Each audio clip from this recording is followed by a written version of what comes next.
বাফুফে নির্বাচনকে সামনে রেখে তফসিল ঘোষণা করেছেন প্রধান নির্বাচন কমিশনার মেজবাউদ্দিন আহমেদ। মনোনয়নপত্র বিক্রি শুরু ৯ অক্টোবর, চলবে ৩ দিন। ১৬ অক্টোবর যাচাই বাছাই শেষে ২০ তারিখ চূড়ান্ত প্রার্থী তালিকা প্রকাশ করা হবে। ভোট গ্রহণ ২৬ অক্টোবর। শর্ত মেনে দেশ এবং বিদেশে থেকে বাফুফে নির্বাচনের প্রার্থী হওয়া যাবে। বাংলাদেশ ফুটবল ফেডারেশনের আরেকটি নির্বাচন দুয়ারে। নতুন কমিটি দিয়ে কি বদলাবে ভাগ্য? কাজী সালাউদ্দিনের ১৬ বছরের রাজত্বের পর কে হবেন বাফুফের নতুন কর্ণধার, জানা যাবে ২৬ অক্টোবর। মনোনয়নপত্র তোলার জন্য ৩ দিন সময় পাবে প্রার্থীরা।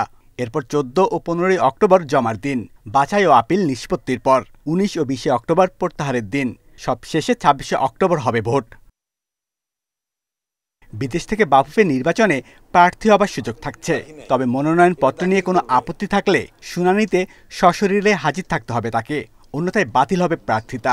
এটা তো অনলাইন সিস্টেমের ব্যবস্থা আমরা রাখি নাই, এটা দাখিল করবে। আর উনি যদি এটা আমাদের হাই কমিশনের মাধ্যমে দিয়ে পাঠাতে পারেন তাহলে বলুন করবো যে অথেন্টিক, আর নাহলে কে পাঠাইলে কাছে নিচে দিলে কেমন করে বুঝবো? রাজনৈতিক পট পরিবর্তনে বাফুফে বর্তমান কমিটির অনেকেই আছেন আত্মগোপনে।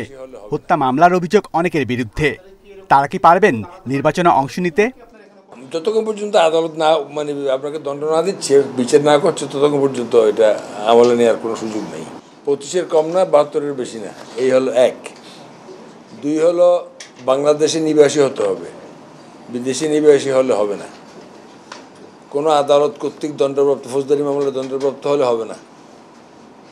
এবং ফুটবল খেলার সঙ্গে সম্পৃক্ততার প্রমাণ থাকতে হবে। ৩ সদস্যের নির্বাচন কমিশনের প্রধান মেজবাউদ্দিন আহমেদের আশা, সবার ভোটের মাধ্যমে নতুন কমিটি পাবে ফেডারেশন। তো আশা করি নির্বাচনটা সফল হবে আপনাদের সহযোগিতায় এবং আপনাদের প্রচারণায়, এবং সবাই চোখ কান খোলা রাখি যাতে নির্বাচন ভালো হয়। নির্বাচনের প্রচারণায় কোনো শোভাযাত্রা, মিছিল, মাইক ব্যবহার করা যাবে না।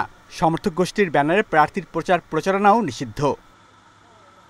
Shamim Ahmed, independent news, Dhaka.